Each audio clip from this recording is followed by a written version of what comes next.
सर्वे शिविर की अध्यक्षता कर रहे माननीय मुखिया कमराव, उपस्थित बिहार सरकार द्वारा प्रतिनियुक्त सर्वे कर्मी अमित साहब एवं सरकार के प्रतिनिधि। मैं अपने जीवन में ये दूसरा सर्वे की शुरुआत में मैं भी उपस्थित हूँ और उससे पहले मेरे बाप दादे के जमाने में एक सर्वे हुआ था जिसको सुना करते थे। उस संबंध में मैं ये जानकारी देना चाहता हूं कि कई राजस्व ग्राम के खतियान पहले दरभंगा जिला हुआ करता था और उस दरभंगा जिले के अभिलेखागार में वो खतियान समाप्त हो चुका है। आप मानते हैं तो हम दे नहीं पाएंगे। सर कोई बाध्यता नहीं खतियान के देने के लिए। एक सेकंड, मेरी समस्या को हो सके तो नोट कर लीजिए। सरकार तक पहुंचाने की मेहरबानी करें, ये मेरा आग्रह। तो वो सर्वे में वो हालात थी। उसके बाद जो सर्वे हम लोग के जमाने में हुआ 69-70, उस 69-70 में जो सर्वे हुआ उसमें बिहार की भोली भाली मासूम जनता का लोटा थरिया बिक गया और हमारी जमीन दूसरे के खाते में कट गया और हम उसको बचा नहीं सके। आज जब पुराने कागजात के आधार पर हम उस जमीन पर कब्जा जमाना चाहते हैं तो सीओ साहब कहते हैं कि आपका सर्वे फाइनल है, यहाँ कुछ नहीं होगा। नए सर्वे के खतियान के हिसाब से और नक्शा के हिसाब से हमारा अमीन माफ करेगा। मेरी वास्तविक जमीन को कट और हम उस जमीन से बेहाथ हैं। ताली कोई आदमी नहीं बजाइए, कोई भाषण नहीं है, ये हमारी आपकी सभी लोगों की समस्याएं। तो ये परिस्थिति है। एक तरफ सरकार फाइनल करती है, दूसरे तरफ सरकार सर्वे कराती है और आप लोगों ने जो फरियाद किया है, जो सिस्टम बताया है, उस सिस्टम में हम जब प्रवेश करेंगे आपके पास, हम अपनी उपस्थिति जब दर्ज कराएंगे तो फिर हमारी वही स्थिति होगी जो पहले थी। अब इस स्थिति में जान लीजिए, मेरा मांग है सबसे पहले राजस्व ग्राम का सीमांकन आप करें या बिहार सरकार कराए। राजस्व ग्राम का सीमा तय हो। दूसरा कि सड़क कहीं और है और सड़क की जमीन कहीं और है। ठेकेदार साहब और सरकार के प्रतिनिधि और पदाधिकारी इस भोली भाली मासूम जनता के सामने बड़ी बड़ी लंबी गाड़ी से आते हैं और सड़क बनाकर चले जाते हैं, रोकने पर भी रुकते नहीं है।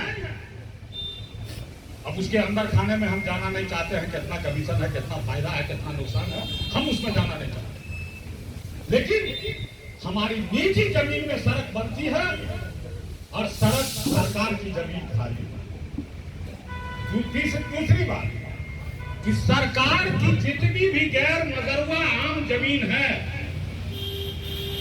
जिसको सरकार के प्रतिनिधि के द्वारा किसी न किसी बड़े लोगों के हाथ बंदोबस्त कर दिया गया है, उसकी जांच, उसकी समीक्षा होनी चाहिए और सरकार की जमीन फ्री होनी चाहिए और आपको यह सीमा तय करना चाहिए कि अमुक जगह सरकारी जमीन है। सरकारी जमीन पर किसी का अवैध कब्जा नहीं होनी चाहिए, यह तय होना चाहिए। तीसरी बात कि पुराने सर्वे में जो नक्शा है उस नक्शा के समान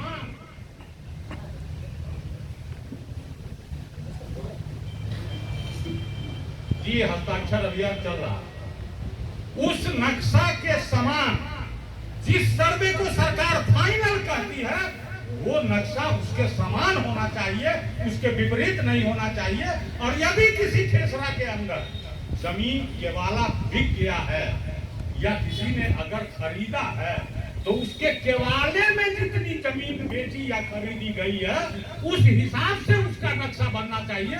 वरना हमने लिखाया 2 कट्ठा और नक्शा बन गया 5 कट्ठा। हम जोत रहे हैं 5 कट्ठा, दुर्भाग्यवश मेरा एक्सीडेंट हो गया, हम मर गए, मेरा बेटा उठा बेच दिया, उसकी जमीन आपकी बेच दिया मेरा बेटा। ये सरकार के द्वारा किया गया है, आप लोगों के द्वारा किया हुआ काम है जो सर्वे के अंदर अपने सिस्टम के माध्यम से आप लोग करते हैं। इसका सुधार होना चाहिए। अगर यह सुधार नहीं हुआ तो यह बेबस जनता अपने जमीन से बेहाथ रहेगी और ये अच्छी बात नहीं है। हम आग्रह करना चाहते हैं आप सभी सर्वे सहकर्मी से कि आप इस व्यवस्था को सरकार तक पहुंचाएं, क्योंकि इन समस्याओं को लेकर समाज के अंदर जो अपराध प्रवृत्ति की घटनाएं घटती है, चाहे आरी पर कुदाल से हो या सड़क पर गोली से हो, सारी समस्याएं का जड़ जमीनी विवाद है। और इस जमीनी विवाद के चलते ही आज समाज टूट रहा है, परिवार टूट रहा है और लोग आपस में उलझ रहे हैं, लड़ाई झगड़ा कर रहे हैं। अभी कह रहे थे सिकंदर कि हमने दफा 6 के अंदर जब उस सर्वे में गया तो 3 महीने में सरकार का सर्कुलर था फैसला देने का, 14 बरस हमको लगा। आप बताइए इसमें कितने ऐसे लोग हैं जो दफा 6 को जानते होंगे और दफा 6 के लिए आवेदन किए होंगे? ऐसा प्रतीत नहीं होता। और इसके बावजूद आज जब हम वकील साहब और अमीन साहब और सीओ साहब के पास जाते हैं तो सीओ साहब कहते हैं कि नक्शा कट गया है तो सिविल में चले जाएंगे। सिविल का हालात मालूम है कि यदि हम वहाँ केस करेंगे तो हम मर जाएंगे, मेरे बेटा को डिग्री मिलेगा कि नहीं कहना मुश्किल। ये बिहार ऐसी परिस्थिति है। तो हम करबद्ध प्रार्थना करते हैं आप लोगों से कि हमारी इन समस्याओं को सुधार करिए और पुराने नक्शा और नए नक्शा को समान कीजिए और उसके अंदर जो केवालेदार या दान लेने वाला या देने वाले हैं उसके कागज के मुताबिक आप उसको काट कर टुकड़ा टुकड़ा नंबर बनाइए और उनको आप दीजिए। और उसमें यदि कमी बेसी हो तो आप इसी नक्शा का जांच कर लीजिए कागज के आधार पर। जो अभी नक्शा फाइनल जिसको बिहार सरकार कहती है, यदि उसमें केवाला कोई लिखाया है तो 2 कट्ठा अगर लिखाया है तो उसका नक्शा 2 कट्ठे का ही होना चाहिए, 2.25 कट्ठा और 2.5 कट्ठा का नक्शा नहीं होना चाहिए। इन्हीं शब्दों के साथ आप लोगों को अपनी ओर से और पूरे कमराव की जनता जनप्रतिनिधि की ओर से आपको बहुत बहुत धन्यवाद और आशा और उम्मीद रखता हूं कि आप हमारी बात पर विचार करेंगे, हमारी आवाज को सरकार तक पहुंचाने का काम करेंगे, वरना आपके सर्वे का कोई अस्तित्व कोई महत्व नहीं रहेगा।